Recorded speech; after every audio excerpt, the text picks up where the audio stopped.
Hey there folks, welcome to our cozy nook of tales and adventures. Today, like every episode, we're unlocking the doors of imagination to explore new worlds, meet fascinating characters, and experience unique emotions. I promise to take you on an unforgettable journey through the power of words. So get comfy, grab your favorite drink, snuggle into that perfect spot, and get ready to lose yourself in a new story. Leave the outside world behind for a while and dive with me into the depths of storytelling. If you enjoy our content and want to support the channel, consider hitting the subscribe button and giving the video a thumbs up. Now, without further ado, let's dive into today's story.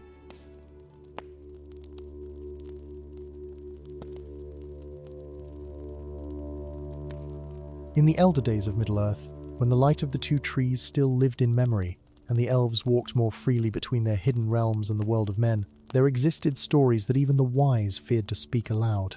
These were not tales of great battles or the forging of rings, but whispers of older things, mysteries that predated even the arrival of the Astari upon the grey shores. Yet it was Gandalf the Grey, wanderer of many roads and keeper of forgotten lore, who would come to understand that some legends, no matter how ancient, never truly fade into mere myth. The first snow of winter was falling upon Rivendell when Gandalf arrived at Elrond's house, his grey cloak heavy with ice, and his staff leaving a trail of melting footprints across the bridge. He had come seeking warmth and counsel, for troubling dreams had plagued his rest during his journey through the misty mountains.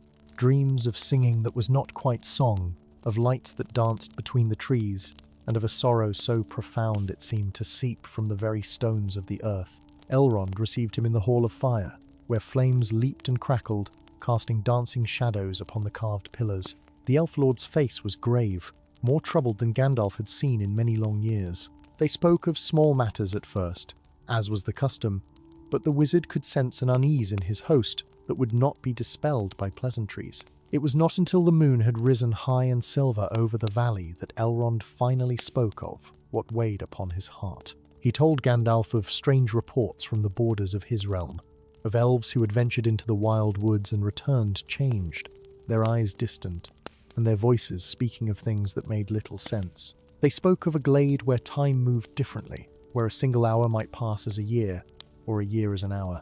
They spoke of a lady in white who wept beneath a tree that bore both spring blossoms and autumn leaves upon the same branches.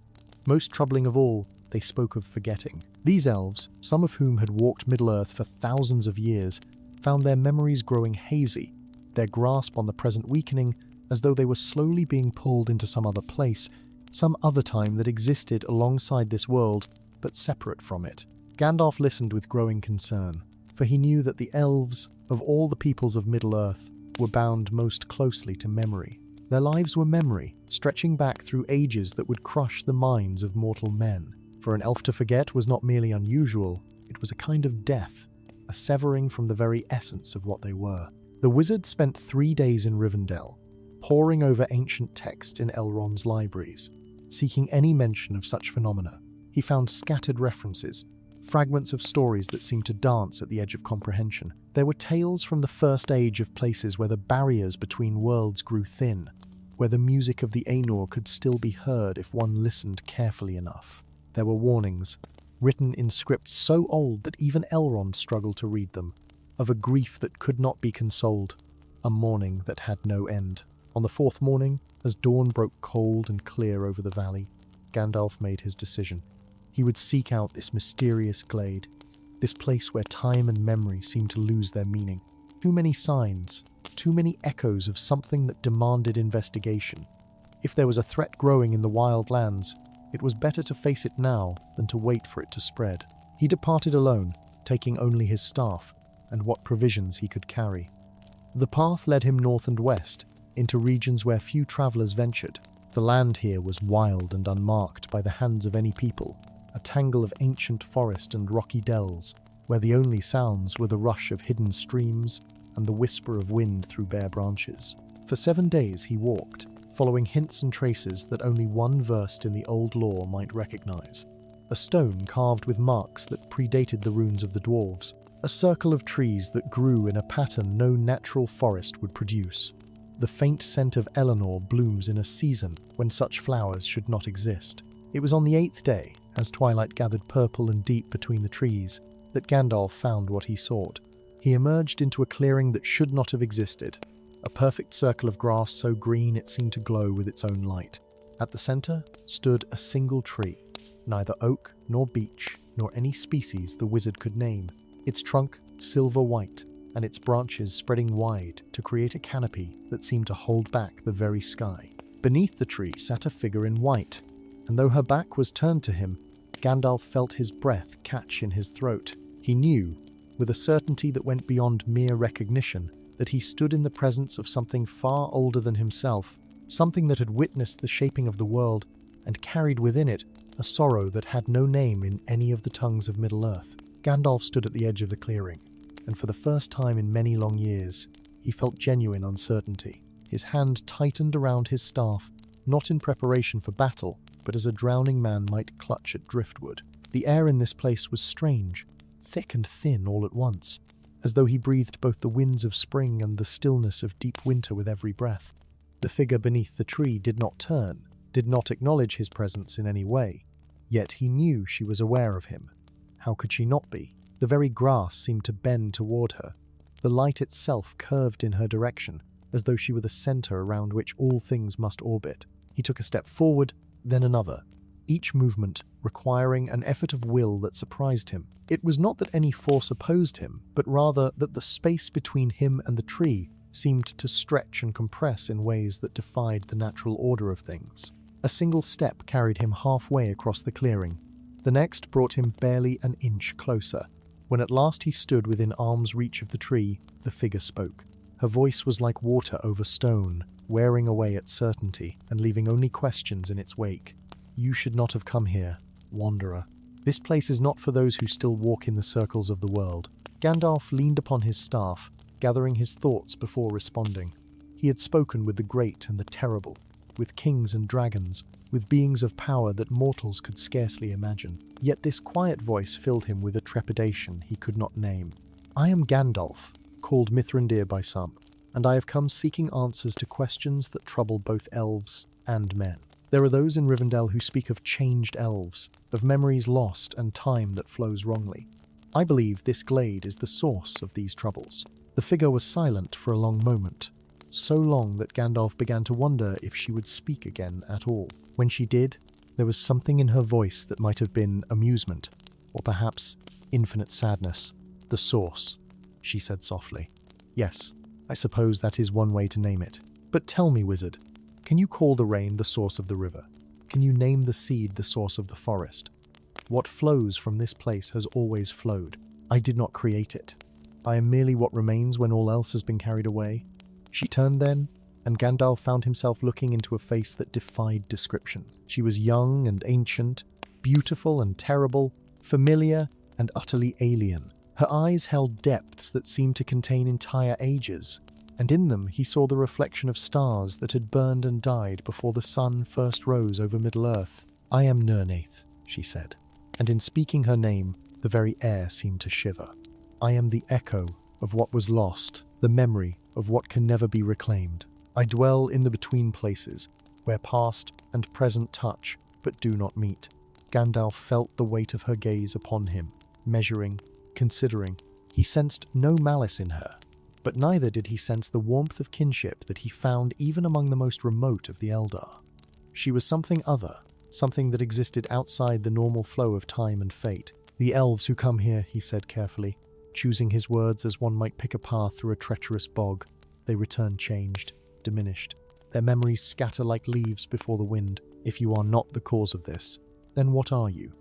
Nírnaeth rose from where she sat, and standing, she seemed both smaller and greater than before. She moved to the trunk of the silver tree, placing one pale hand against its bark.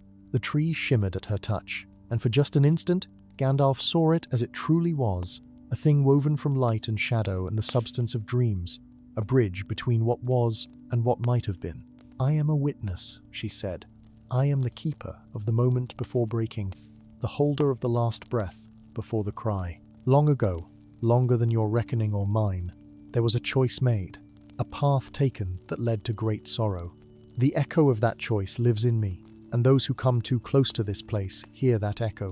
It calls to the part of them that remembers loss, that knows grief, and it draws them in. She paused, her eyes distant, seeing things that existed only in memory, or perhaps in some parallel stream of time that flowed alongside, but separate from the world Gandalf knew. The elves especially are vulnerable, for they carry within them the weight of all their years.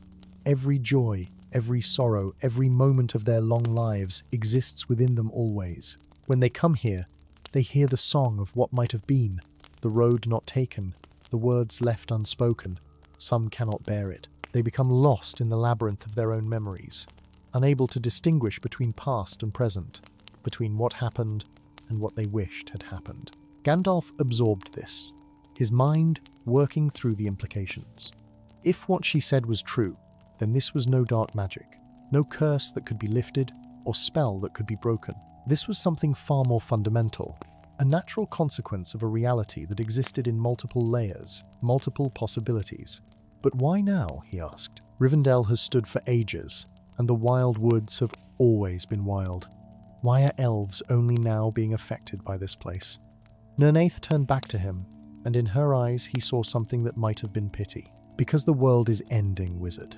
Not in fire and ruin, not in the clash of armies or the breaking of mountains, but in a slow fading, a gentle diminishment. The elves feel it most keenly, because they are bound to this world in ways that other peoples are not. Their time here grows short, and as it does, they become more sensitive to places like this, to echoes of what was and what can never be again. Gandalf felt the truth of her words like a cold wind against his face. He had known, of course, that the age of the elves was waning, that they would eventually sail west and leave Middle-earth to the dominion of men. But to hear it spoken so plainly, to have it named as an ending, struck him with unexpected force. Is there nothing that can be done? He asked, though he already knew the answer. Can this place be sealed? This influence contained? Nírnaeth shook her head slowly, a gesture of such profound sadness that Gandalf felt his own heart grow heavy with sympathetic grief. You might as well try to seal away memory itself, or contain the act of dreaming. This place exists because there is sorrow in the world, because choices have consequences that echo through time. As long as there are those who remember loss, as long as there are paths not taken and words left unspoken, places like this will exist. She moved away from the tree, walking to the edge of the clearing where the grass met the darker forest beyond. Her white robe seemed to shimmer and shift, sometimes appearing as fine silk, sometimes as woven mist, sometimes as pure light given form. But I can show you something, she said, turning to face him once more. A truth that may help you understand what the elves experience when they come here, and perhaps how they might be protected from its worst effects.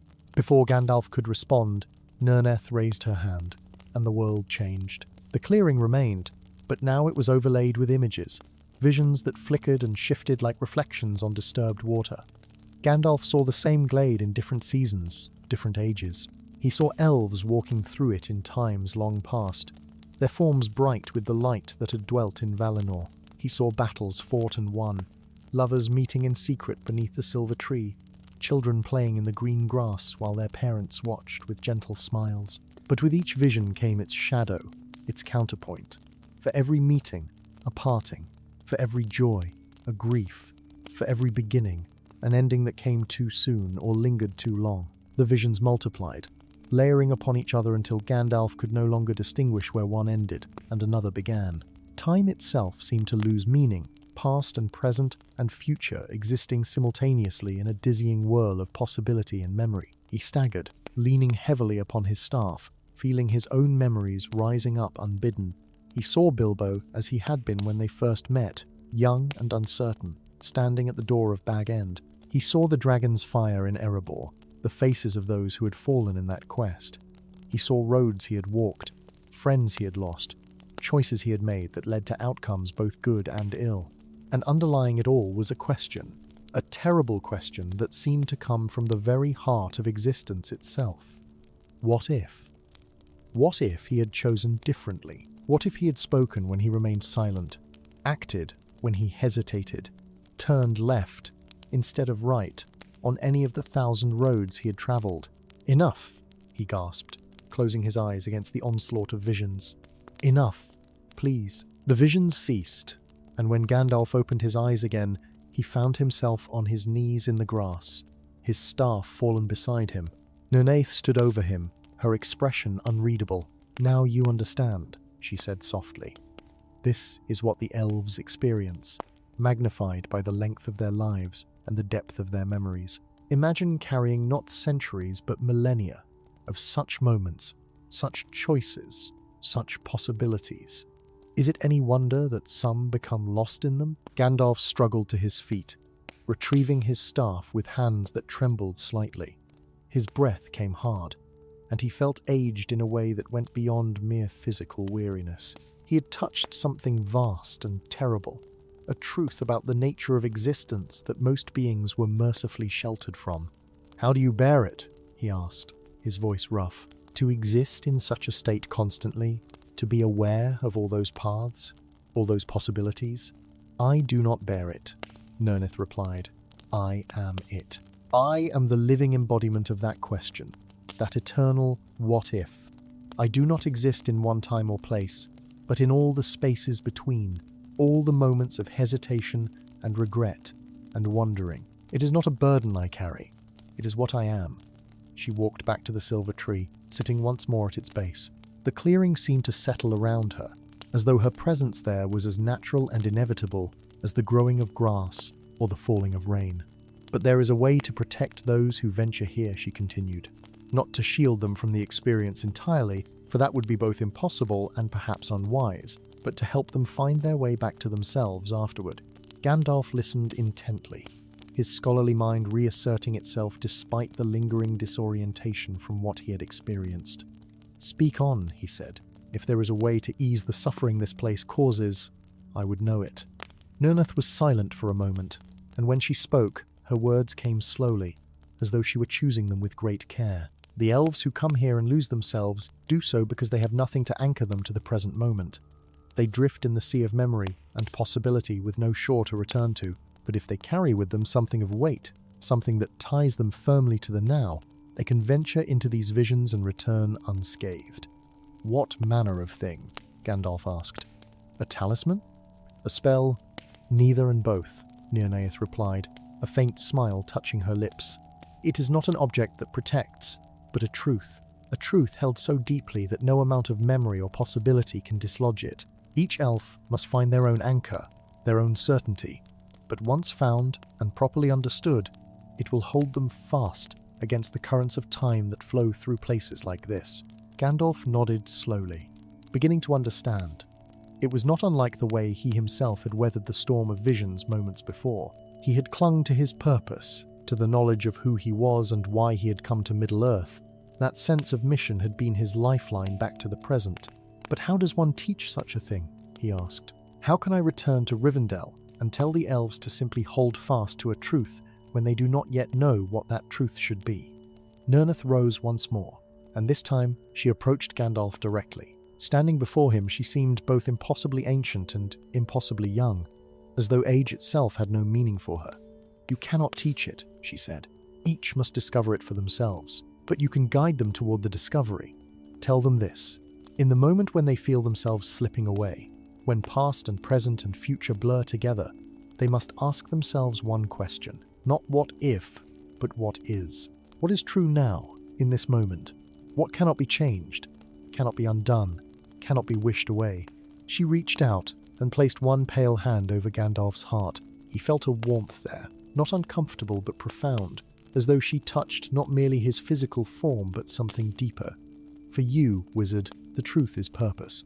You are here because you were sent, because you have work to do, because there are those who depend upon you. That truth anchors you.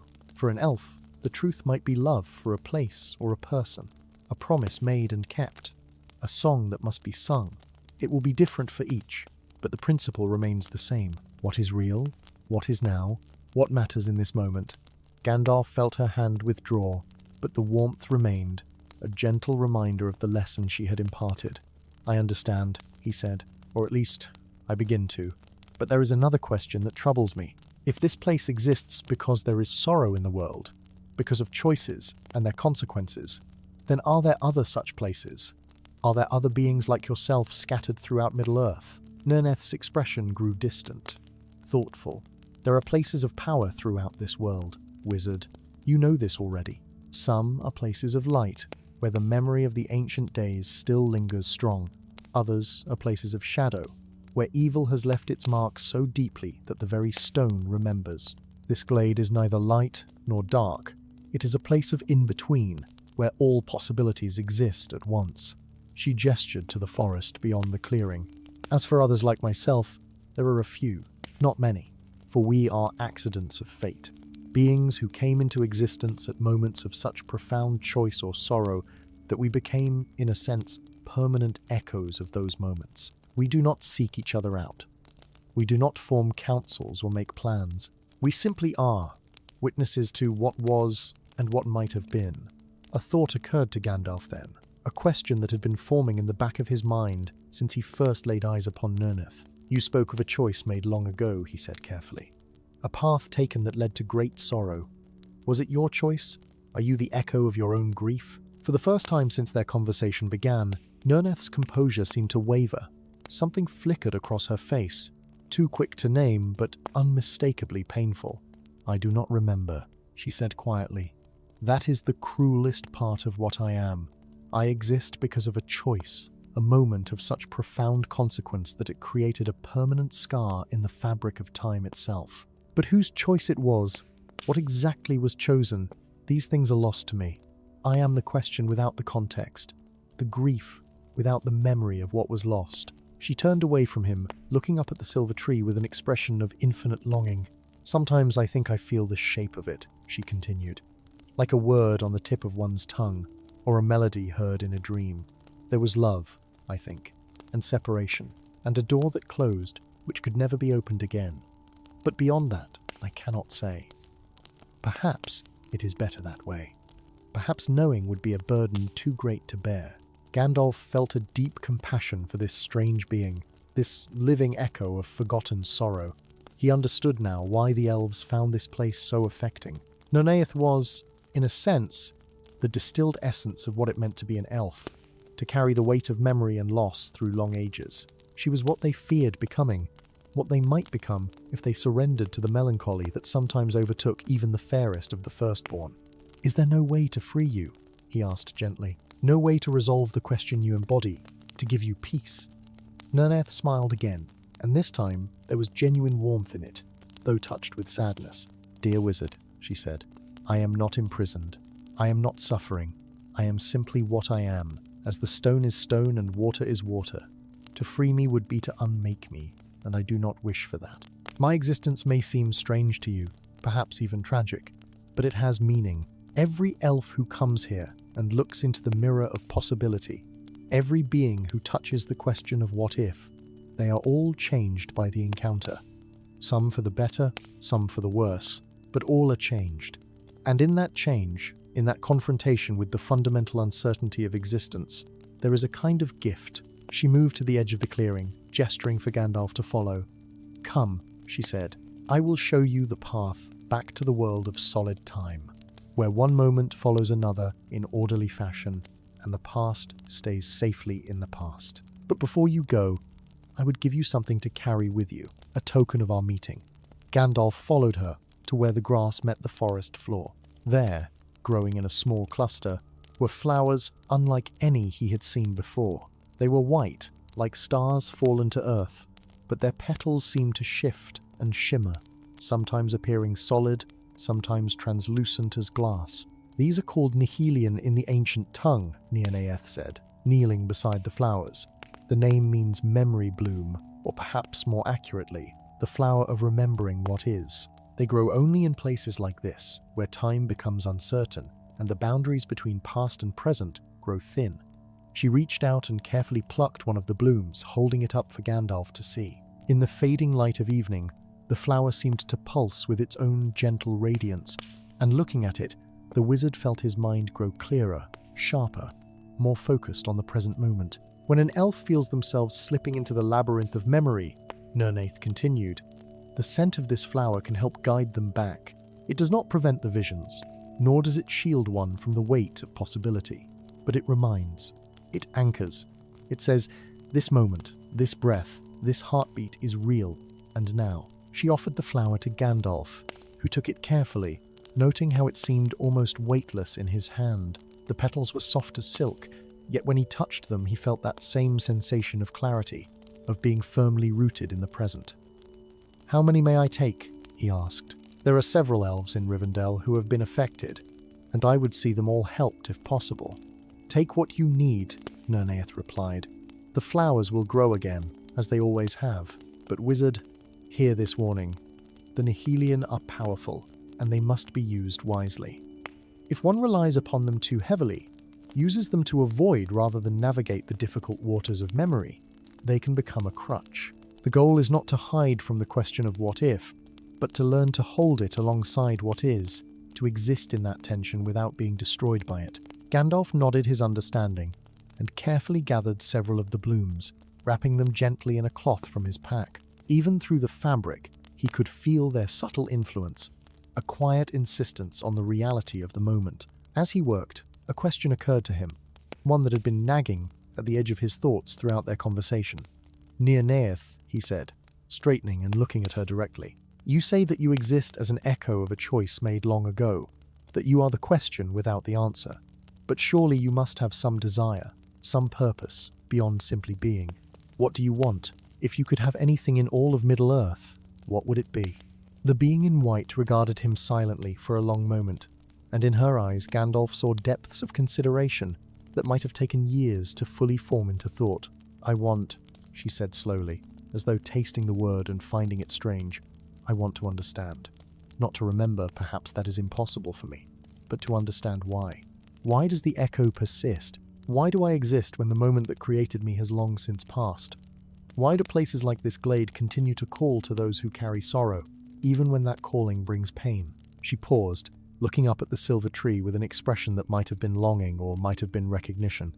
"And sometimes," she continued more quietly, "I want to not be alone. Other beings like myself are scattered across Middle-earth, each locked in their own moment, their own question. We are islands in the stream of time, never quite touching, never quite connecting. I wonder what it would be to speak with another who truly understood, who existed as I do, between one breath and the next." Gandalf felt a pang of sympathy for this strange, lonely creature. In some ways, he realized, they were not so different. He too was set apart from the peoples of Middle-earth, an Istari sent from the undying lands with purposes he could not fully share with those he walked among. He too carried the weight of knowledge that sometimes felt like a burden, the awareness of possibilities and dangers that others could not see. "Perhaps," he said gently, "that is why you allowed me to find this place. Not just to help the elves, but because you hoped for a moment of connection, a conversation with someone who might, even imperfectly, understand." Nírnaeth turned to him, and for the first time, he saw something like surprise in her expression. "Perhaps," she admitted. "I do not always understand my own motivations. When you approached the clearing, I could have turned you away, could have clouded your perception so that you walked past without ever knowing this place existed. But I did not. I let you come, let you see, let you experience what the elves experience. And now we have spoken, and I find that the loneliness is, for this moment at least, a little less."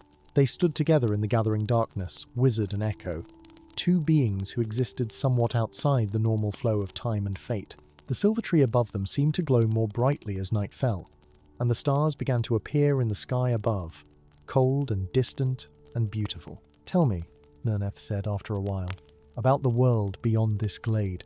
I know it in flashes, in the memories of those who come here, but I would hear it from you. What is it like to walk roads that lead somewhere, to have a destination and purpose that carries you forward?" And so Gandalf spoke. He told her of the Shire and its peaceful hills, of hobbit holes and comfortable chairs and the simple joy of a well-tended garden. He spoke of Rivendell and its timeless beauty, of Elrond and his household, of the way music echoed through the valley at evening. He described the mountains he had climbed, the rivers he had forded, the forests he had walked through in spring when everything was green and new. He told her of the peoples he had met, the friendships he had formed. He spoke of Bilbo Baggins and his unexpected courage, of dwarves who sang in the darkness, of rangers who kept watch in the wild lands. He painted pictures with his words of a world that was vast and varied, full of both wonder and danger, beauty and sorrow. Nírnaeth listened with an intensity that suggested she was not merely hearing his words, but somehow experiencing them, adding them to the vast collection of memories and possibilities that made up her existence. "It sounds," she said when he had finished, "both wonderful and terrifying. To move through such a world, to make choices that ripple outward in ways you cannot control or predict. How do you bear the weight of it? How does anyone?" Gandalf smiled, a weary but genuine expression. "Imperfectly," he replied. "We bear it imperfectly. We make mistakes. We second-guess ourselves. We lie awake at night, wondering if we should have acted differently. But we also experience joy, connection, the satisfaction of a task completed or a friend helped. The weight of choice is heavy, yes, but it is also what gives our lives meaning. Without it, we would be mere observers, watching time flow past without ever truly participating in it." "But you do participate," Nírnaeth said. "In your own way, you exist at the very heart of participation, at the moment where every choice branches into infinite possibilities.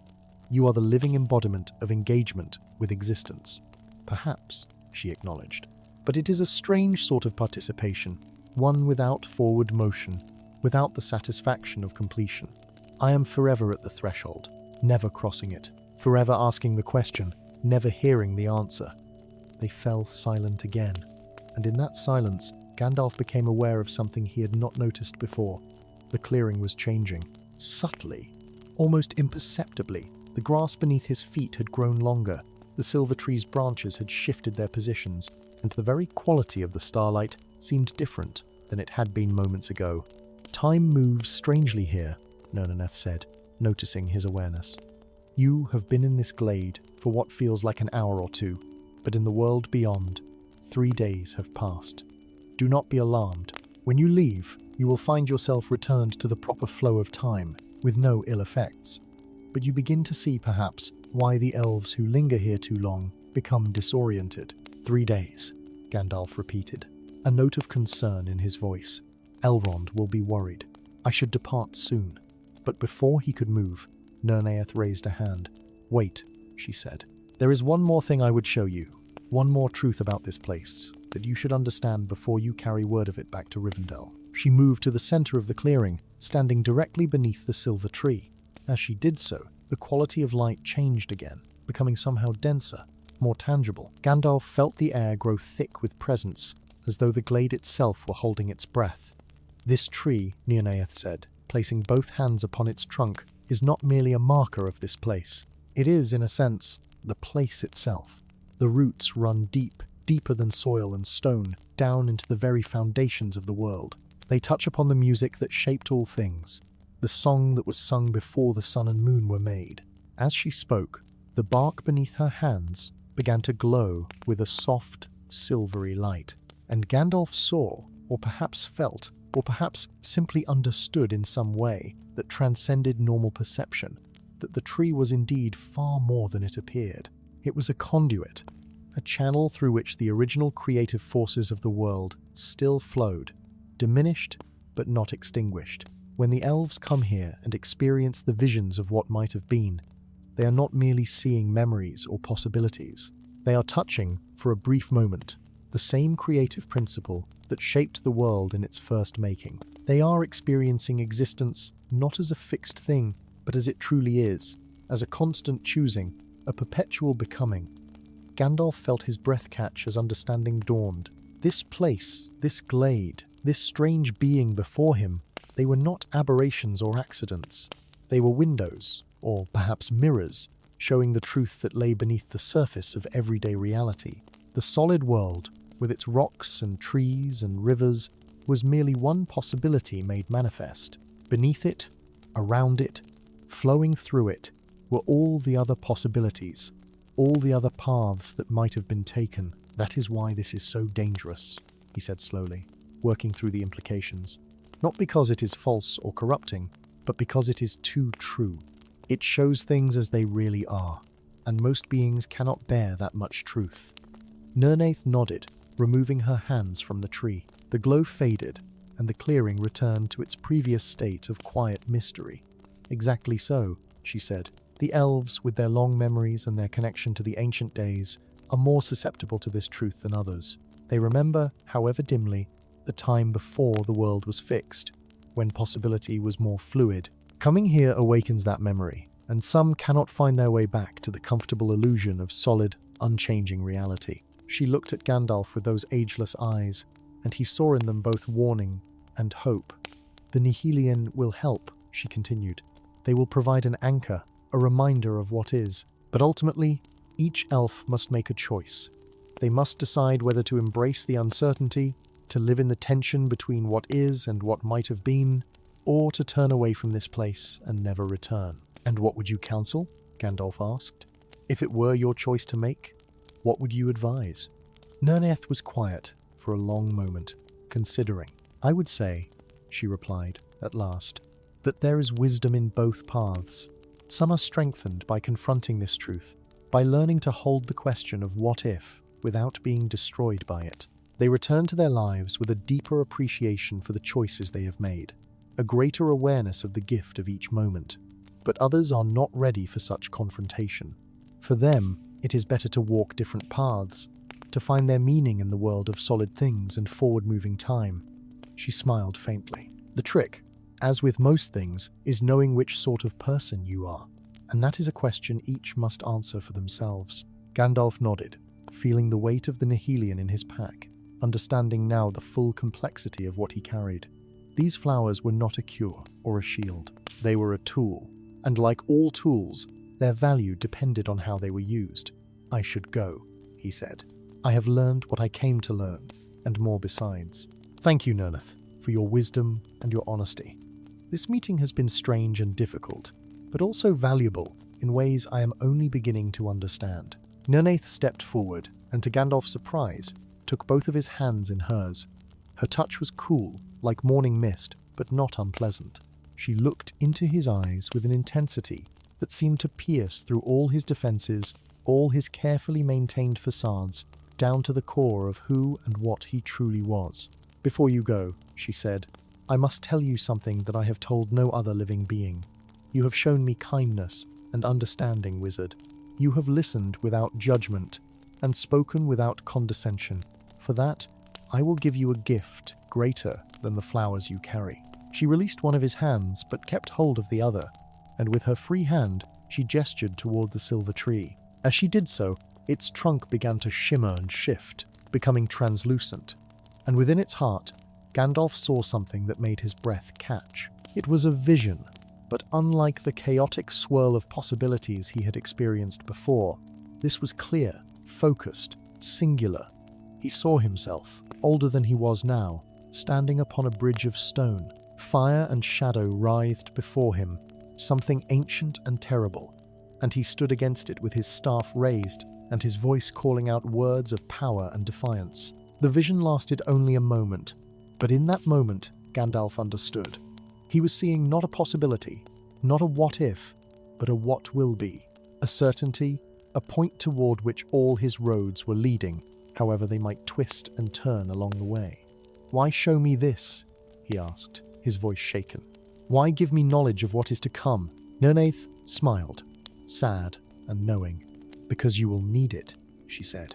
In the days ahead, you will face choices that seem impossible. Moments when you wonder if you have the strength to continue. In those moments, remember what you have seen here.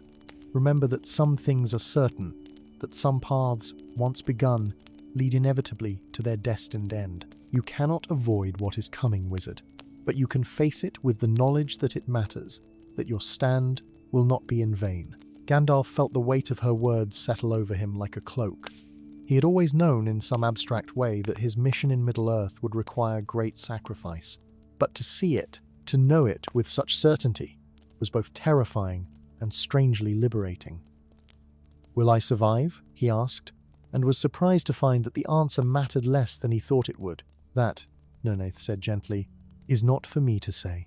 The vision shows you standing, shows you fighting, shows you unflinching in the face of terror. What comes after is obscured, hidden even from me. Perhaps there are multiple paths from that moment. Perhaps the ending has not yet been written, or perhaps some knowledge is simply not meant to be given. not even as a gift. She released his other hand and stepped back. "Go now," she said. "Return to Rivendell and tell them what you have learned. Help those who can be helped, and give comfort to those who cannot. And remember, Gandalf the Grey, that you are not alone in your burden. Even I, trapped in my eternal moment, am with you in spirit. Every time you face a choice, every time you stand at a crossroads and wonder which path to take, I am there in the question itself." Gandalf bowed to her, a gesture of deep respect. "I will not forget," he said. "Not this place, not this conversation, and not you, Nírnaeth. You have given me more than you know." He turned to leave, but paused at the edge of the clearing and looked back.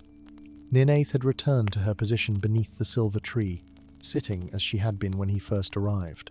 In the starlight, she seemed almost translucent, as though she might fade away entirely if one looked at her too long. "Will I see you again?" he called out. "Perhaps." Her voice drifted back to him. "If you have need of this place, if you require answers that can only be found in the spaces between moments, you know the way now. The path will open to you. But choose carefully when to return, wizard. Some journeys should not be repeated too often." Gandalf nodded and stepped beyond the boundary of the clearing. The moment his foot touched the forest floor outside the circle of grass, he felt a shift, like stepping from one room into another.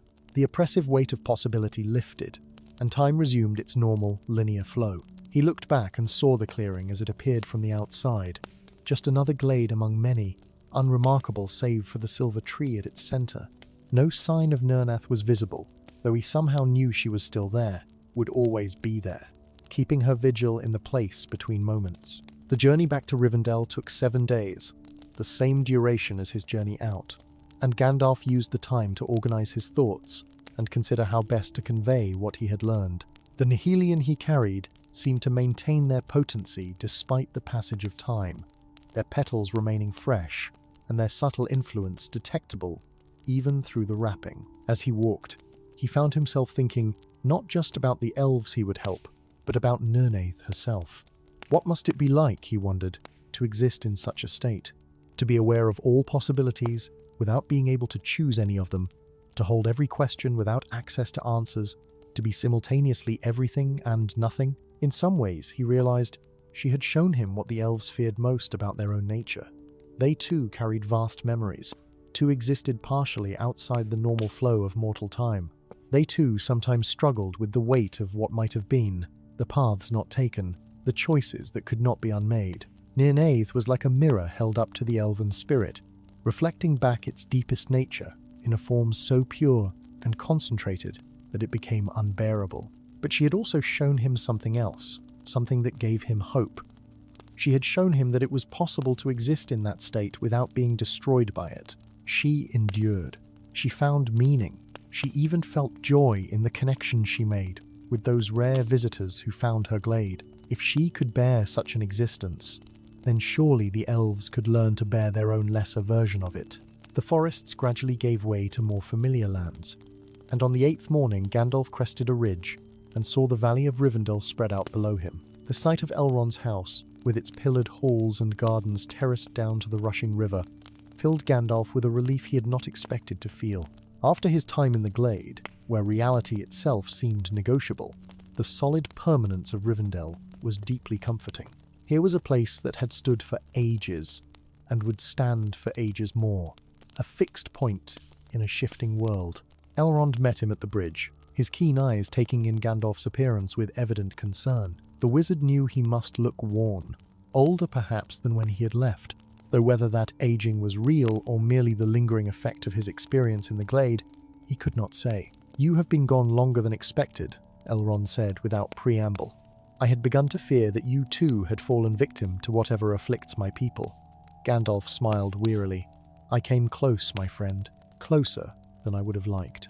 But I found what I sought, and I bring hope, though not perhaps in the form you might have expected." They walked together to Elrond's private study, a chamber lined with books and scrolls, where a fire burned bright against the autumn chill. There, over glasses of wine, and with the evening drawing in, Gandalf recounted his journey. He spoke of the glade and the silver tree, of Nírnaeth and her nature, of the visions that had nearly overwhelmed him and the truth she had revealed about the nature of the place. Elrond listened in silence, his ageless face grave. When Gandalf had finished, the Elf Lord sat for a long time in contemplation, his fingers steepled before him. "You speak of things I had long suspected," he said at last, "but hoped were not true. There have always been places in Middle-earth where the boundaries between what is and what might be grow thin. In my youth, when the world was younger, such places were more common, but most have faded, their power diminished as the age of magic wanes." He paused, looking into the fire. "That one should persist, and should affect my people so profoundly, is troubling. But you say you have brought something that might help?" Gandalf reached into his pack and withdrew the wrapped nihilien.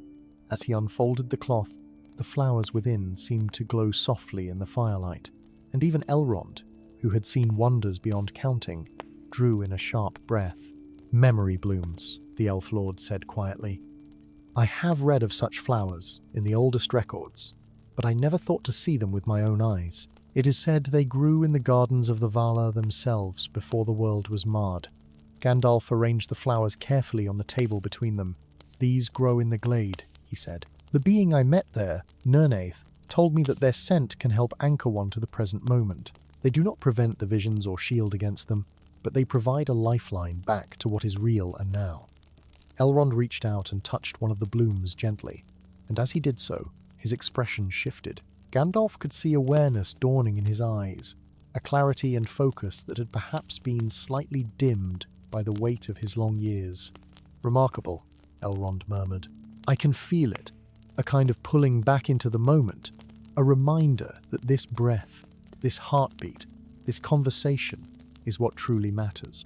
Yes, I think these will help." "But Gandalf, you said there were several elves affected. Will there be enough?" Gandalf nodded. "Nírnaeth said the flowers would continue to grow when these have served their purpose. If more are needed, I can return and gather them," though she warned that they should not be used as a crutch, not as a means of avoiding the difficult work of learning to hold the tension between memory and present. Over the following days, Gandalf met with each of the elves who had been affected by their experiences in or near the mysterious glade.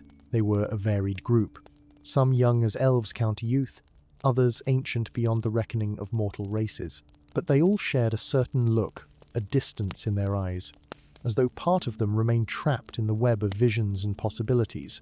The first was an elf named Gildor, who had wandered too close to the glade while hunting, and had returned to Rivendell unable to distinguish between the deer he had actually shot and the dozen he might have pursued. He sat in his chambers, paralyzed by indecision, seeing every possible outcome of every possible choice branching out before him into infinity. Gandalf brought him one of the nihilien and instructed him in its use. The elf held the flower beneath his nose, breathing deeply of its scent, and Gandalf watched as clarity slowly returned to his eyes. "The paths are still there," Gildor said wonderingly. "I can still see them, all the choices I might make. But now I can also see this room, this moment, you standing before me.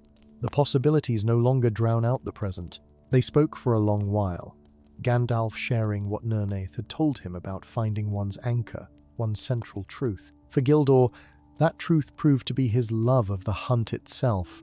Not the outcomes, but the act of moving through the forest, of reading signs and tracking prey. When he focused on that love, on the joy of the chase in the present moment, the paralyzing visions of all possible outcomes receded to a manageable whisper.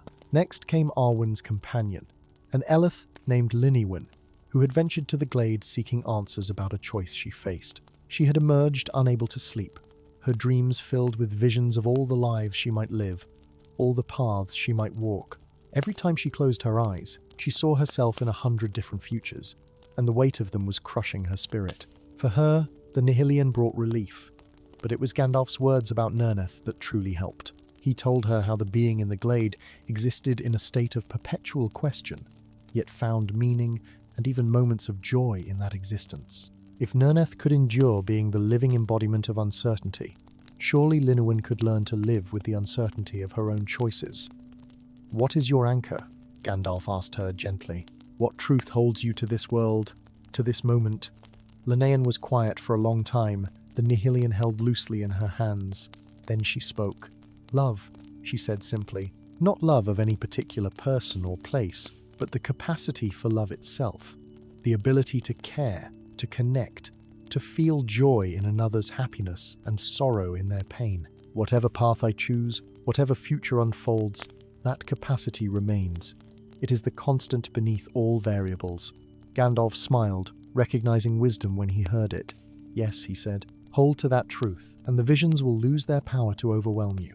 They will become what they should be, possibilities to consider rather than certainties to dread. One by one, he met with the others. There was Celeborn's kinsman, an ancient elf named Galadon, who had lived so long that the weight of his memories had become unbearable. The glade had opened the floodgates, and he found himself reliving moments from ages past with such vividness that the present seemed pale and insubstantial by comparison. For him, Gandalf's counsel was different. Rather than fighting against the memories, he should embrace them, but with awareness.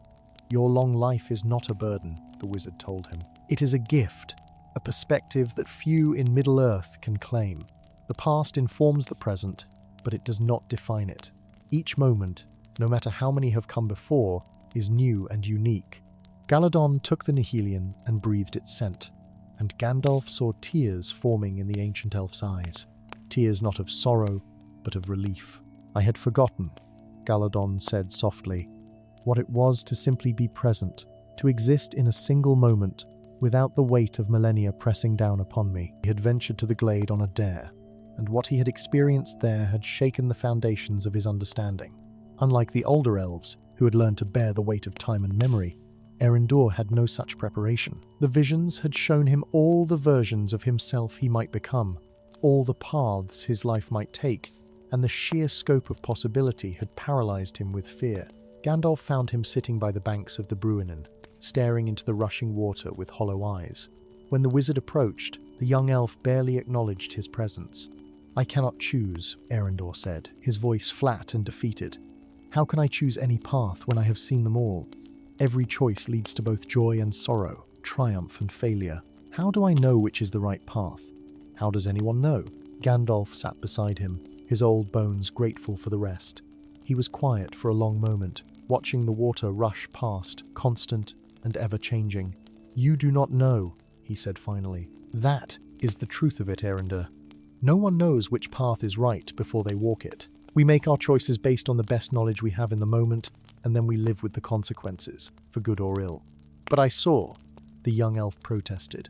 I saw what happens if I choose one path over another. I saw the outcomes. Did you? Gandalf asked gently. Or did you see possibilities, potentials, maybes? The future is not written, Eärendil. What you saw in that glade were echoes and shadows, visions of what might be if certain conditions are met. But conditions change, circumstances shift, and the smallest action can alter the course of events in ways no one can predict. He offered the young elf one of the nihilien. This will help clear your mind, allow you to focus on the present. But the real work must come from within. You must find something to believe in, something that matters to you more than the fear of making the wrong choice. Eärendil took the flower, holding it carefully, as though it might shatter. What did you believe in? He asked. When you faced your own uncertainties, your own fears about the future, what kept you moving forward? Gandalf thought of the vision Nírnaeth had shown him, the bridge and the shadow and the certainty of what was to come. He thought of all the roads he had walked, all the choices he had made, the friends he had helped, and the dangers he had faced. Hope, he said at last. I believed in hope. Not certainty, not knowledge of how things would turn out, but hope that somehow, if I did my best, if I stayed true to what I thought was right, things would work out as they should. Not necessarily as I wanted, but as they should. The young elf breathed in the scent of the nihilien, and Gandalf saw some of the tension leave his shoulders. Can I ask you something? Eärendil said after a while. This being you met in the glade, this Nírnaeth, is she happy? Existing in that state, trapped in the eternal moment of possibility, is there any joy in it for her? Gandalf considered the question carefully. I think, he said slowly, that she has found a kind of peace. Not happiness as we might understand it, but something deeper, more fundamental. She exists as a question, and she has accepted that. She does not rage against her nature or wish to be other than what she is. In that acceptance, there is a kind of freedom. Erendur nodded slowly, and when he spoke again, his voice was stronger. Then perhaps I too can learn to accept uncertainty, to exist in the space between knowing and not knowing. Perhaps that is what it means to truly live, to move forward despite not knowing the outcome. Yes, Gandalf said warmly, that is exactly what it means. As the weeks passed, all the affected elves showed improvement.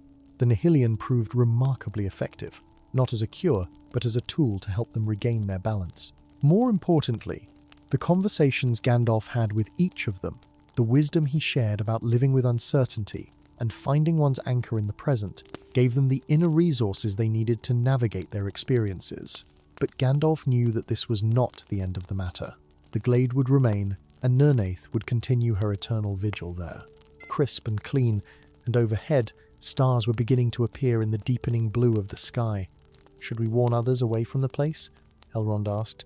Mark it as dangerous? Forbid travel in that region? Gandalf shook his head. I think not, he said. Nírnaeth was right when she said that some are strengthened by the encounter, that facing the truth of existence in all its uncertainty can be a gift as well as a burden. To deny that possibility to those who might benefit from it would be a mistake. Then, what do you propose? Let word spread quietly, Gandalf suggested. Let it be known that there is a place in the wildlands where time and memory become fluid, where one can see the paths not taken and the choices not made. Let those who feel drawn to such an experience seek it out, but let them go prepared, carrying the nihilien and understanding what they might face.